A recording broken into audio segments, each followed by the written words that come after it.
হাইঠা মাটিত পৰিল, কিন্তু মৃত্যতা এতিয়া হাতত। কংগ্ৰেছ আৰু ৰাইজৰ দলৰ মৃত্যতা বহু যোজন দূৰৈত।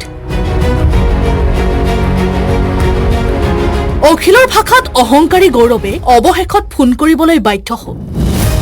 AICCৰ হেঁচাত হেনো গৌৰৱে মৃত্যতাৰ অফাৰ দিলে ৰাইজৰ দলক।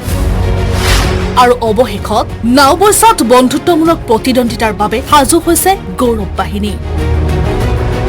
তদুপৰি ৰাইজৰ দলক এৰি দিছে ডিগবৈ, চেচিবৰগাঁও, শিৱসাগৰ, মৰিয়নি, তেজপুৰ, মানাহ, বোকাখাত, কলিয়াবৰ, ধিং আৰু দলগাঁও। ইয়াৰ লগতে মাৰ্ঘেৰিটা, গোৱালপাৰা পূব, গৌৰীপুৰত বন্ধুত্বমূলক প্ৰতিদ্বন্দ্বিতাৰ বাবেই ৰাজি হৈছে কংগ্ৰেছ। ইয়ালৈকে সকলো ঠিকে আছিলে, কিন্তু কংগ্ৰেছৰ মিত্ৰতালৈ আৰু উভতি আহিব নোৱাৰে অখিল গগৈয়ে। দলৰ প্ৰাৰ্থিত্ব প্ৰত্যাশীক নিৰ্বাচনৰ প্ৰতিদ্বন্দ্বিতাৰ নিৰ্দেশনা দিলে অখিল গগৈয়ে।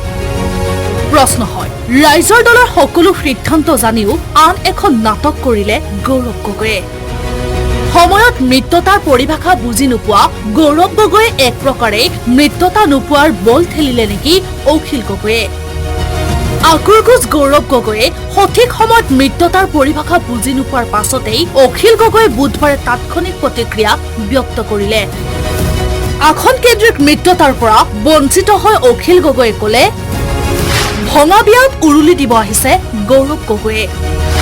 ভৰিয়া হাতে ধৰাৰ পাছতো ইমান দিনে বুজাবুজি নকৰিলে। আমাক একাষৰীয়া কৰি তিনি দলৰে মিত্ৰতা কৰিলে। মানে ভগা বিয়াত কি উৰুলি দিয়া বুলি এটা কথা আছে নে নাই? ভগা বিয়াত উৰুলি দিয়াৰ নিচিনা হৈছে।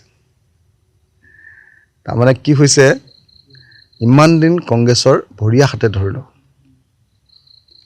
আৰু সকলোবিলাক কৰাৰ পাছতো কংগ্ৰেছে আমাৰ দলৰ লগত বুজাবুজি নকৰিলে।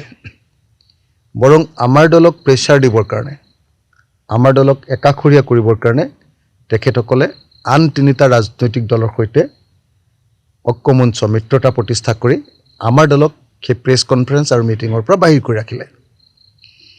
আমাৰ দলৰ লগত আলোচনা চলি থকা অৱস্থাত আমাৰ দলে প্ৰস্তাৱ কৰা 5টা বিধানসভা সমষ্টিত তেখেতসকলৰ প্ৰথমখন তালিকাত ঘোষণা কৰি দিলে।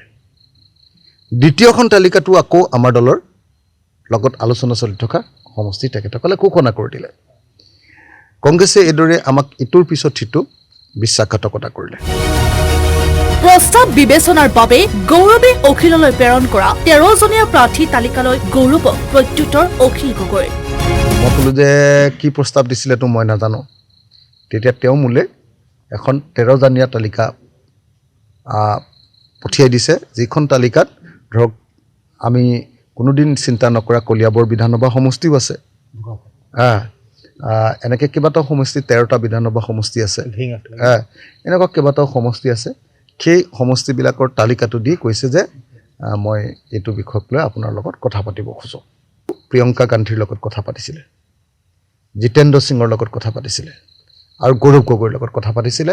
আৰু তাত আমাৰ দলৰ দুজন নেতা ভাস্কুদি শইকীয়া আৰু ৰাছেল হুছেইনো সেই আলোচনাৰ যি ভিজুৱেল মানে ভাৰ্চুৱেল যিখন মিটিং হৈছিলে তাত তেওঁলোকো উপস্থিত আছিলে।